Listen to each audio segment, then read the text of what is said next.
a special privilege to be here. Usually when we come to South Africa, we make a point of doing an activity with the, let's say, the Labrie interest that has been growing here for quite a while.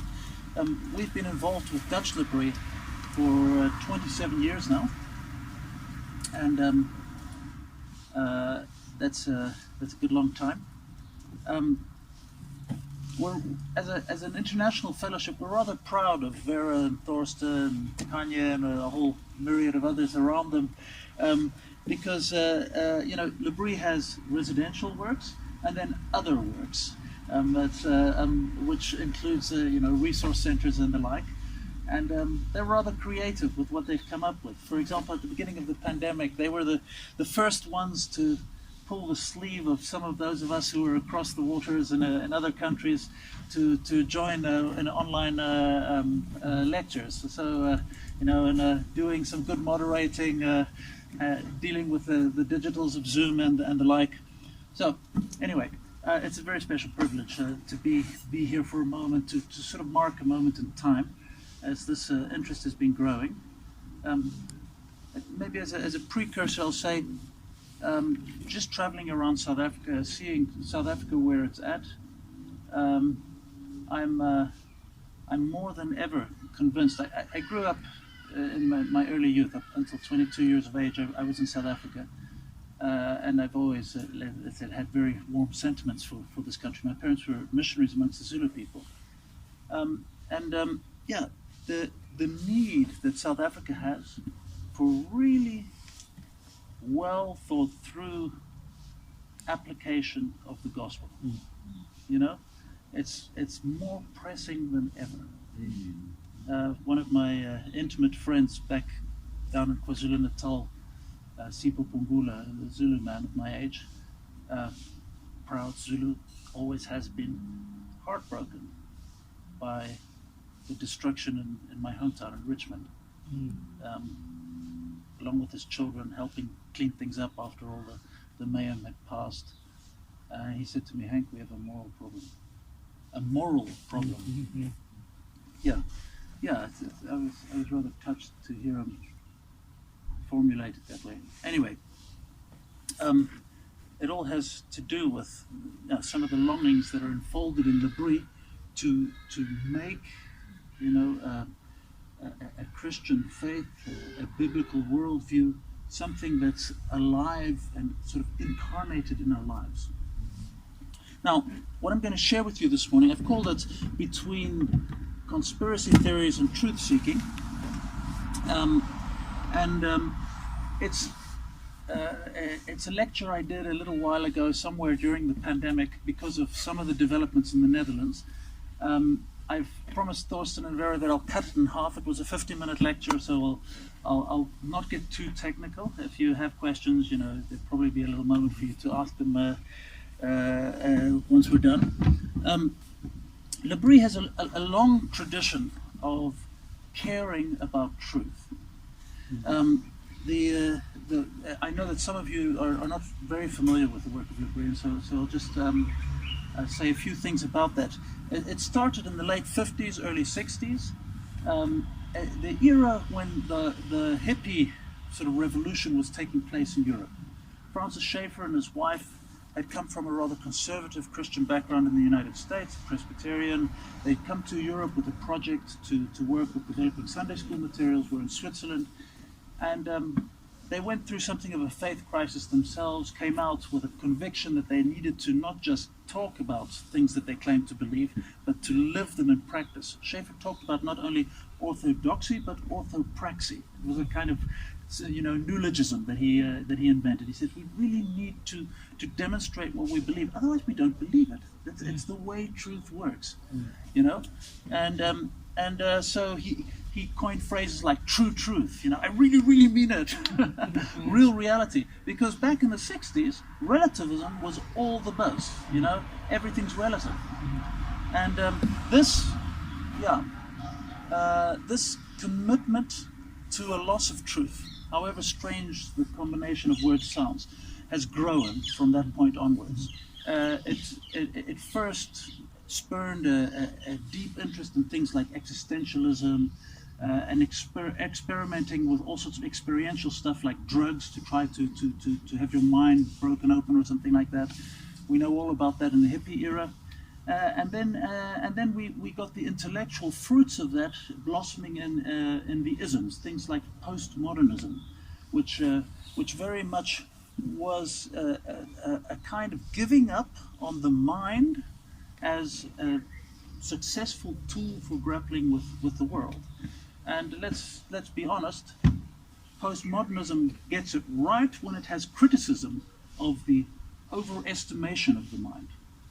But it gets it wrong when it says the mind is completely useless and has no place in guiding us in our lives. Because if we read the Bible, I'll give you a little quote from Philippians 4 verse 8, and I could have quoted many texts in the New Testament. This is the Apostle Paul talking to the church in Philippi.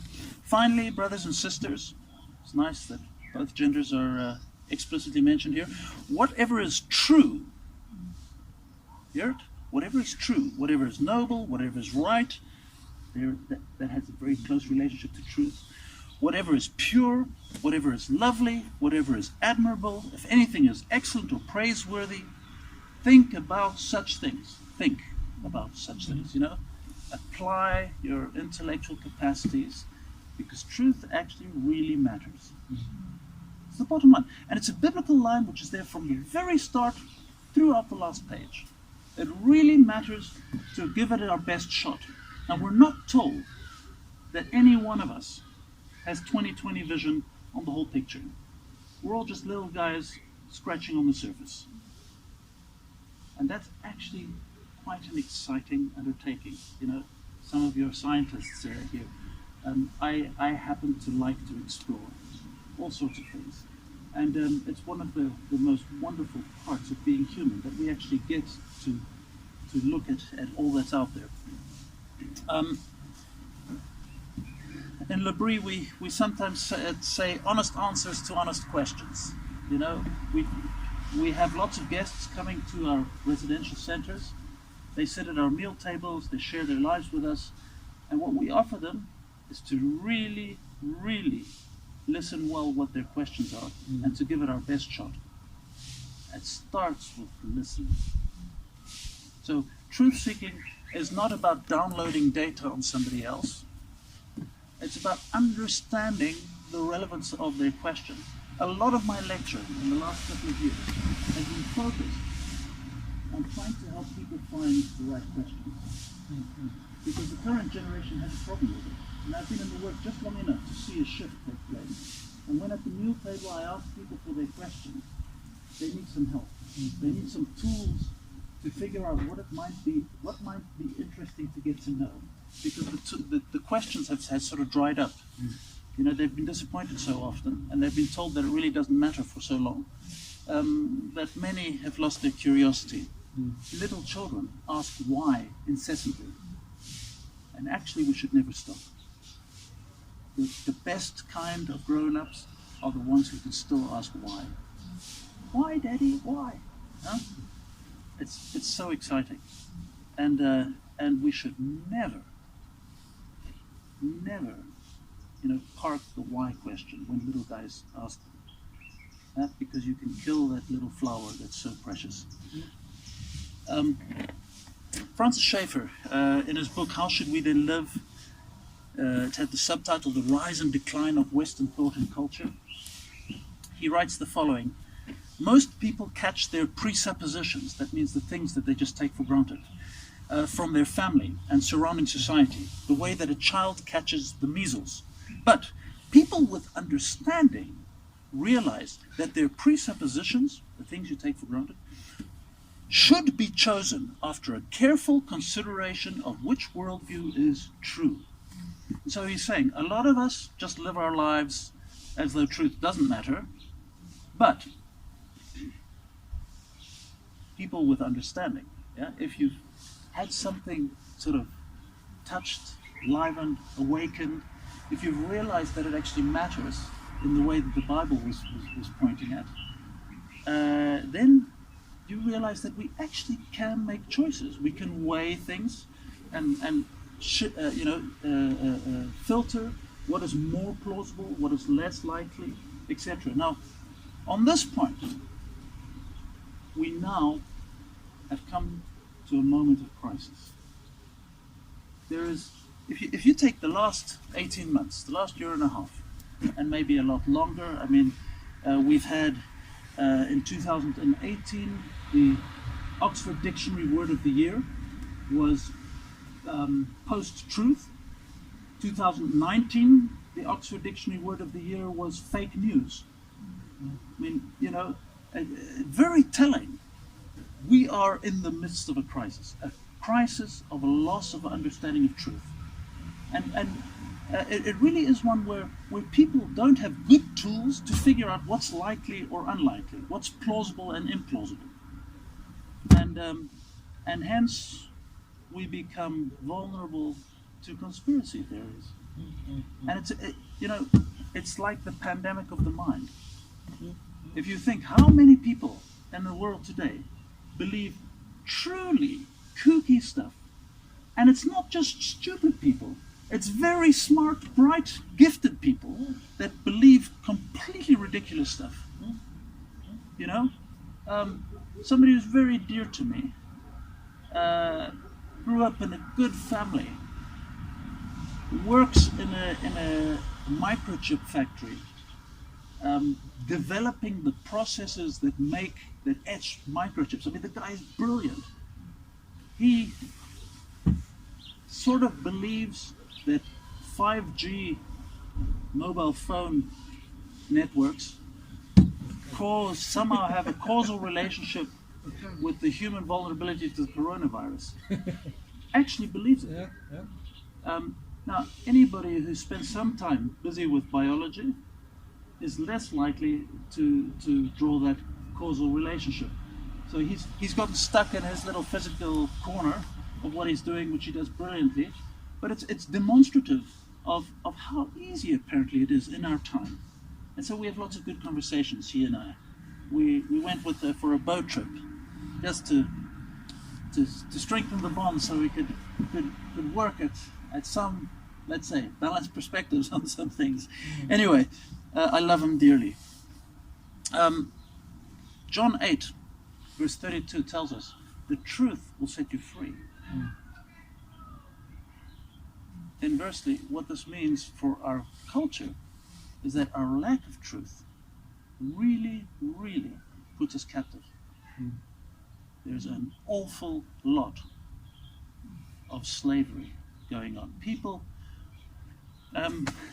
let's take what Cambridge Analytica did with Facebook data, putting people into a confirmation bias problem. 19 million Americans let their voting behavior be pretty much influenced by an advertising campaign.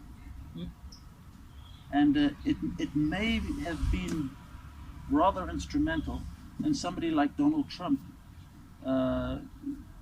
ending up in the position that he ended up in. I mean, I'm an American citizen, amongst other things. I'm one of those cosmopolites. My mother was an American, and so by virtue of being her child, have the citizenship. And it's rather confusing for me that this is what the U.S. came up with as the best candidate they could find for the presidentship. Now you can be for some of his policies and against some of the policies he had, etc., etc. But I think that the role of confirmation bias, that means that algorithms designed to, for example, monopolize your time so that advertisement can be sold, will give you what you already have been looking for. So we used to read a newspaper that was the same for all of us, the same news articles. These days we look at our YouTube channel, and what I see on my channel is wholly different from what you and you see on your channels. We each see a little bit more of what we've already been looking at. It's like an echo chamber. And then you get into a conversation with each other, and you wonder, from what planet does he or she come? I mean, just don't they think? Because we're looking at a different data set. Confirmation bias is a real problem. So technology has actually enhanced our problem. And there's one even more frightening aspect of this algorithmic problem. You know, when we were little kids, long before all this digital stuff, I look at most of you, I know my daughters are in another age category, but before digital stuff had such an impact on our life, we were also intrigued in ghost stories and, you know, some of the unlikely stuff. Now, what these algorithms that have been programmed to monopolize our time, what they discover very quickly is that people love conspiracy theories, you know, that the giddy stuff that's not so likely. We're somehow intrigued by this stupid stuff. And so in the echo chamber that we have, we get conspiracy theories, loads of them. And so technology is not only helping us to not get a full picture of what's out there, it's helping us to get more conspiracy theories than other stuff, just because it titillates our senses. It's a huge problem. Okay, enough about technology and our problem. I want to say two things about Christians. I would have so much hoped that the church was the one place that was not vulnerable to all this conspiracy stuff. And guess what? I have to be honest to my non-Christian friends and admit that we were just as vulnerable as everybody else. And I'm rather saddened by it. I really say this with a tear. Huh? With the Lord who told us, I am the way, the truth, and the life. And that truth was not supposed to be something theoretical, he was incarnating it, living it, showing us how important what is true really is. The church should always have made this their priority, keeping strong the ability to figure out what's likely and what's unlikely, what's real and what's not real. And you know what's happened? You've gotten all sorts of Christians who've turned their minds off. Don't think, just believe. Come on! You know? Romans 12, when it talks about spirituality, it talks about the renewal of our minds. You know? It asks us to be extra vigilant, to think harder, not less, than everybody else. And so I'm saddened. I'll quote just two quotes that press this point home. This is Kyle Roberts on a blog called Patheos, and with a subsection called Unsystematic Theology. And he writes, it was in 2017 that he was writing this. But the irony is that if, he's an American back then, if the age of Trump represents the pinnacle of our post-truth society, evangelicals are no longer railing against relativism, pragmatism, power-driven ideology. Instead, many of them have embraced it, whether in the form of anti-science, anti-accountability, anti-logic, or just plain old, thoroughly tribal-centric self-interest. And it's one of those quotes where I have to admit this guy has a point. You know, he's challenging Christians on some things that they used to find a problem. You know, somebody who was just pragmatic, saying it's okay because it works, without asking whether there was a deeper moral framework behind it or something. And Christians somehow have become quite tribal. This challenge that Kyle Roberts is throwing at us, saying, how tribal are you? You know? Jesus Christ was the least tribal guy I know. Just think about it. He, whenever confronted with really weird, kooky, strange others, he went to have lunch with them. He sat down to talk, irrespective of gender, and so forth.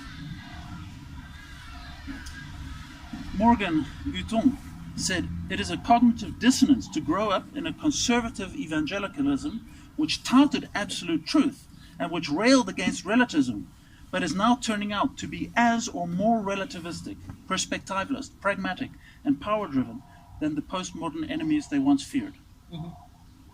It's really odd. And even, you know,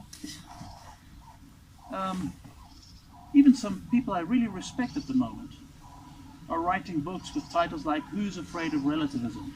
Well, maybe we should be a little bit afraid of relativism.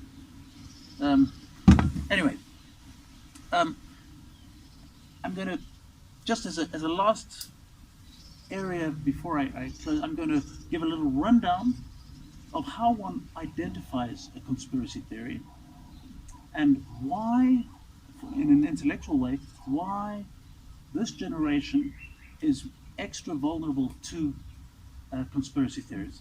Because it's not the first time in history that a kind of obsession with unlikeliness has really come to the surface and become mainstream.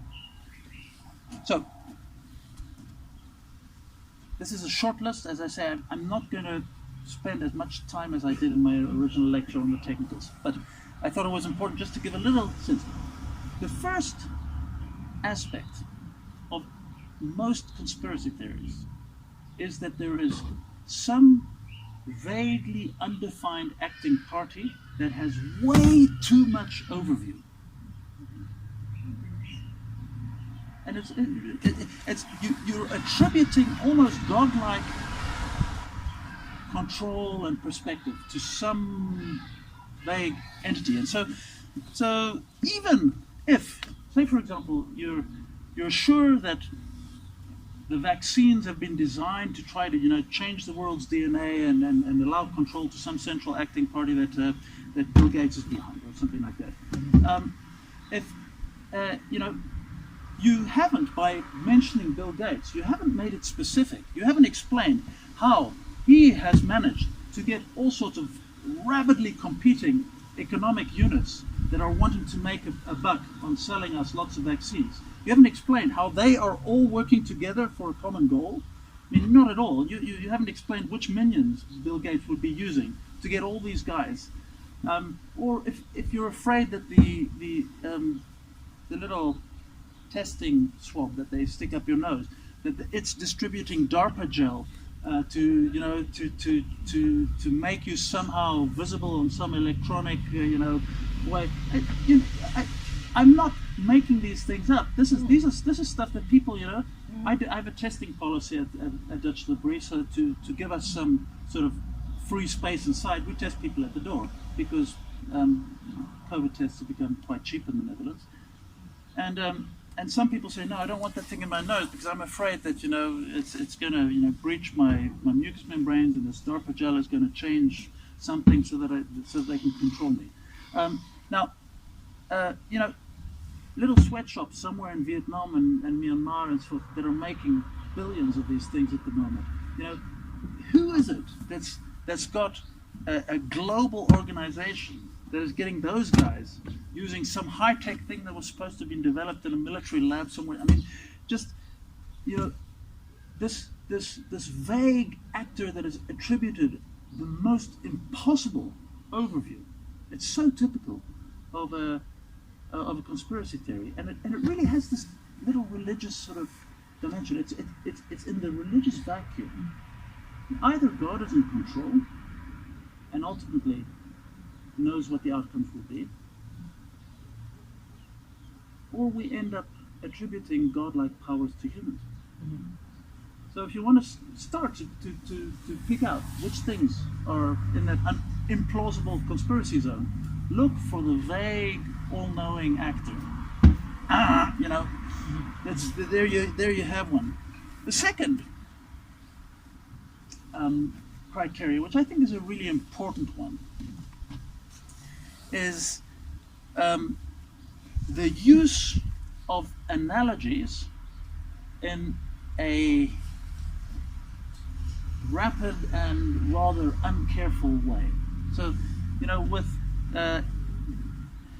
A looks like B, and therefore is B, or it's one of those things that we intuitively like to go to when we're arguing with each other, and analogies can be useful for understanding, but back in the day when I was teaching some philosophy at the Potchefstroom University, I used to do with the first year students a whole semester of reading texts and doing argument analysis. Mm-hmm. What we would do is we would try to figure out what's the main conclusion. Mm-hmm. And at the beginning of the year, with a one-page simple little article, I'd get 7 different answers from the class. Mm-hmm. they give me all sorts of subsets instead of the main conclusion. You know, affirmative action is bad or affirmative action is good. Simple one-page arguments, two articles next to each other. Now, once you've figured out that that's what the article is trying to argue, you then ask, what's the main argument that's used? What are the supporting arguments? And where are the calls to authority? And a lot of the calls to authority are analogies. And we would make tree diagrams. And a lot of the lines, heading sideways especially, were lines that we could say, that one is a claim that doesn't work. And it's very important to do that, to look at the structure of argumentation and to do, in philosophy we call this immanent criticism. It's criticism from within. Okay, so I don't have time to unpack that. I wish I did, but if you come to our library, I sometimes do a little session of argument analysis, doing these tree diagrams with my students to empower them, to help them be able to do some good immanent critique as they're reading whatever it is that they're reading. A third. Just volunteered yourself for a Zoom session there. That's good. Okay. The third thing that especially now is part of the MO of the average conspiracy theory is that somebody is selling you a secret insight that really explains it all. And the little hushed voice that you perceive in the message, you know, this rough and ready, easy secret access that makes you brighter than everybody else, you know. I'm smarter than the rest. That feeling. They're all having trouble understanding, you know. But actually, you know, let me tell you the secret.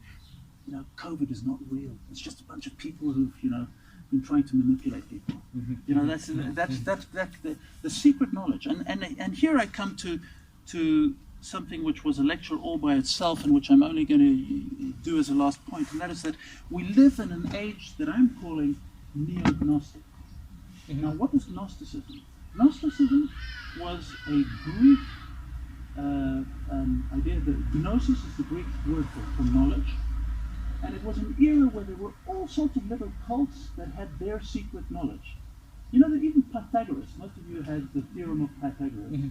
A squared plus b squared is equal to c squared in a right angle triangle. And we don't need to get into the math. I like math, so it's you'll have to forgive me. But Pythagoras empowered people to predict something that seemed magic if you didn't understand how he got there, and you could use it if you were a little clever. To predict where a tree was going to fall exactly, for example, while you were standing on the ground. If you used some optical knowledge along with it. I sometimes do that myself. I take two little twigs of equal length, put one on the bridge of my nose and one over here, and then walk. And then with a little help from Pythagoras, you could actually predict what the length of the rope that you would need from the top of the tree down to the point here would be, for example. You can know all sorts of stuff with the use of, now that was a secret knowledge that was passed on for the cult members initially. Now this is a real life piece of real, let's say, knowledge, real gnosis. But there were lots of kooky Gnostic movements in the Nag Hammadi deserts, northern Egypt, for example, where we, amongst other things, get a bunch of Gnostic gospels. It's not happenstance that in the second half of the 20th century we had a wave of curiosity bubbling to the surface for all these Gnostic gospels like the Gospel of Thomas, which is the most popular one. But you had much weirder gospels. For example, the Gospel of Judas, which had a little following that said, you know, the secret is that Judas, you know, he's made out to be the bad guy. Actually, he was the one that knew God's purpose because Jesus had to die. And so he's the real good guy. He was willing to sacrifice his honor and everything, you know.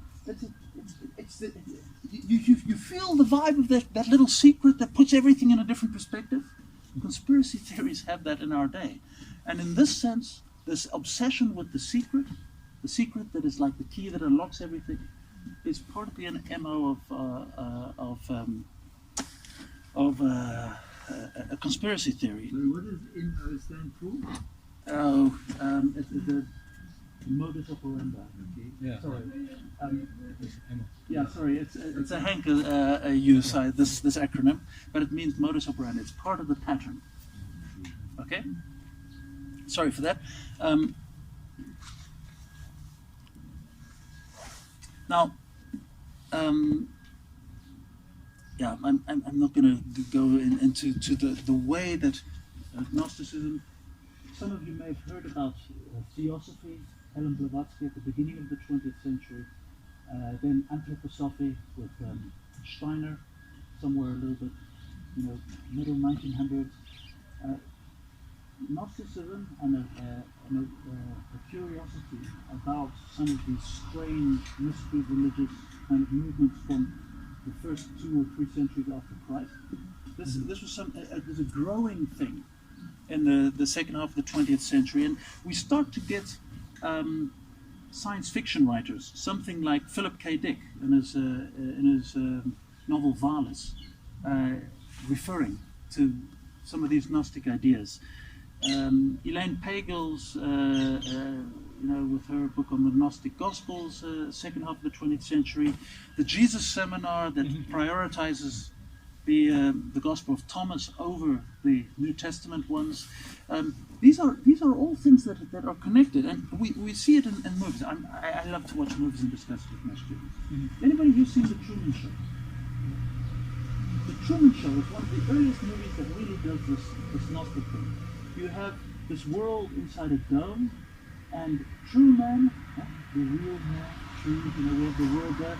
He's living inside there, and he slowly, the truth about this reality, the secret, the world looks like a real place, but actually there's this crystal, Christoph, not for nothing that the name is chosen, who's busy regulating his world with a reality TV show, and he's trying to keep Truman small. And it's like this analogy for us. Actually, there's some divine force out there trying to keep us small, but the secret, everything looks like it's real, but it's really not real. The Matrix. It's another one of those movies. Actually, we're inside. We might be inside some sort of computer simulation. What seems so real to us, and there's this deeper secret about reality. There's scads of movies that were feeding off of this Gnostic narrative, starting in the late 80s, basically. So you see it all over the movies, and so it's not a surprise that neo-Gnosticism has come back to bite us. And is playing a part with this obsession. It happened actually in the United States a little bit earlier. The conspiracy theory, you think the whole 9/11 event and the kind of stuff people believe about, how some of their own leaders might have conspired to make it happen or something like that. It's been around a while. Okay, I'm going to come to my conclusion. I think it's a moment to revisit Schaeffer's True Truth. To, especially as a believing community, look each other in the eye and get honest. Get honest about how ill-prepared we've become to figure out what's plausible and what's implausible. We should be helping our children in the school system figure out what a deep fake is and how real it can look. Deep fake being the use of, movie technology to make people look like they're saying or doing things that they haven't done.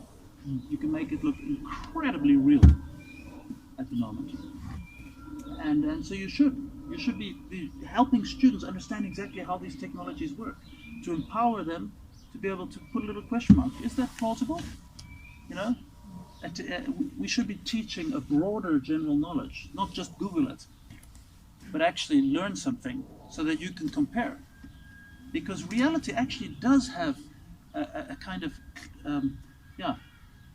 one of the philosophers I like, Popma, he talks about the cluster of grapes. Reality, the one grape is not the same as the other, but it has similarities. And so if you learn something about the structure of reality in your discipline of physics or math or whatever it is, you can actually use these structures to understand other parts of reality, because the creator is the same creator. He made it all. And there is a certain logic and cohesion. There's a lot of self-same structure. It's almost fractal in its structure, but we don't need to get into those details. We need to be willing to use our minds to really take serious this renewal of our mind thing, as we come to an understanding that there's a creator who's made everything. That means that there's a purpose out there. There's an ought, a good and a bad that is actually intended, and that we can go looking, trying to figure out how was it supposed to be. If there was a maker who made this, what were his intents, etc. We need to realize that our senses, though it takes a lot of hard work not to be fooled by them, but that our senses do have something they're like a glove. You know, the fact that we can smell enables us to enjoy a rose. The fragrance of the rose matches the fact that there are creatures that have the ability to smell. And this is true for all our senses. They were made for us to be able to explore and grasp reality. And there's something very wonderful about that. And then, and ultimately, you know, if I read through my New Testament, humility seems to be the lasting character trait of those that deal well with truth finding. Being willing to acknowledge what you don't know is very crucial to having a firm grasp on what you do know. And the people that are worthy of our respect most are probably the ones who are most honest in this regard. Most willing to say, well, I don't know, I'm not sure. There's an awful lot we don't know. And that makes the world an exciting place to be. I think it's the way our Creator also intended it. It says, you know, it's like this bottomless pit. The more we discover, the more we realize that there's more to discover. I'm going to close with a quote from Romans 12, verse 3. I quoted verse 2 just now, but verse 3 says the following. For, by the grace given me, I say to every one of you, do not think of yourself more highly than you ought, but rather think of yourself with sober judgment, in accordance with the faith God has distributed to each of you. And he's asking us to do some self-reflection as we make our claims. And I think we'd have a lot less, you know, glib conspiracy theories and sense of knowing it all and so forth, leading each other astray, if we were willing to be as honest as Romans calls us to be. Thanks.